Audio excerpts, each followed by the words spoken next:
Il faut prendre de la hauteur pour admirer la grandeur de la citadelle de Hue. 11 km de pourtour et 24 tours de guet protègent l'ancienne capitale du Vietnam. Au bord du fleuve, un groupe de bâtiments emblématiques entoure la pagode de la Dame Céleste.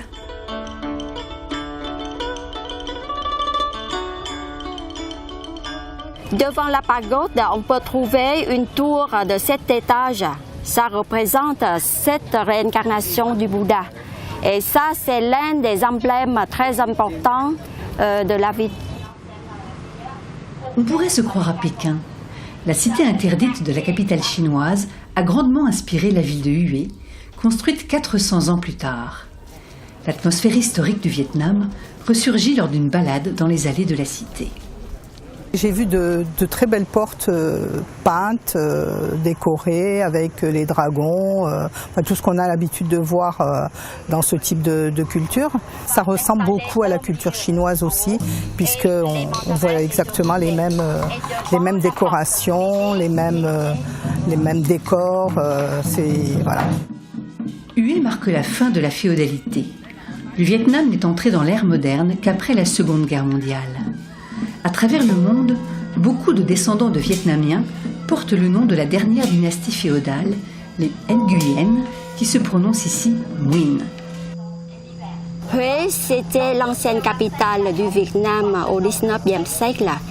Et c'est aussi la dernière dynastie féodale, la dynastie qui s'appelle Nguyen. Et le fondateur de la dynastie, il a commencé son trône en 1802. Et au Vietnam, on a terminé le régime féodal en 1945. D'autres symboles forts du pays trouvent leurs origines dans la région de Hue. À quelques kilomètres de la cité, une famille d'un petit village expose fièrement les fruits de son travail. Dans ce village, les habitants vivent de la fabrication des chapeaux coniques et des bâtons d'encens. Depuis plus de 100 ans, on apprend à les fabriquer de génération en génération. Comme matière première, nous avons des lataniers dans la région pour faire les chapeaux et le bambou pour l'encens. Hue se situe du côté nord d'une chaîne de montagnes qui fait office de frontière avec le Laos ainsi qu'avec la partie sud du Vietnam. La montagne de marbre est une protection naturelle et elle a donné naissance à un art vieux de plusieurs siècles. Les outils ont bien évolué, mais la patience et la minutie sont les mêmes. En 3 mois de travail, les tailleurs peuvent reproduire sur commande des statues inspirées de modèles du monde entier. Avant, c'était une toute petite cité ici, pas aussi importante qu'aujourd'hui. Mais beaucoup de touristes ont commencé à venir et nous avons développé de nombreuses sculptures avec des designs différents. Nous prenons le marbre de la montagne et nous pouvons sculpter ici. Il y a 500 familles qui travaillent le marbre. C'est vraiment une grande fabrique. La montagne domine Hoi An. Cette ville chargée d'histoire est située sur la route de la soie. Dans cet atelier, tout se fait à la main. Les tissus sont exportés sur commande dans le monde entier.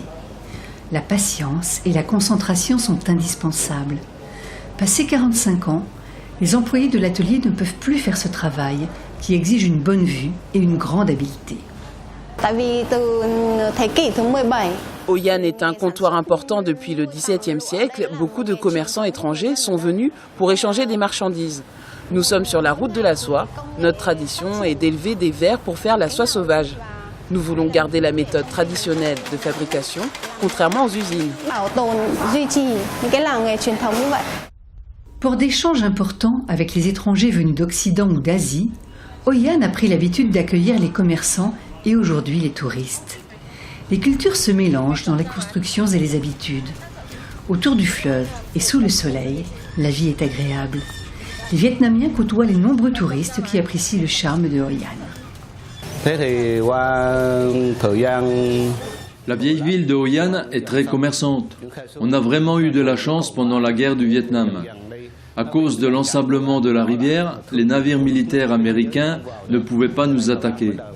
Et depuis le 19e siècle et l'arrivée de bateaux plus gros, le port a été déplacé à Da Nang. Hoi An a donc été oublié et préservé. C'est une chance pour les maisons traditionnelles qui font la beauté de la vieille ville. Trở dậy giống như một giấc ngủ dài của nó.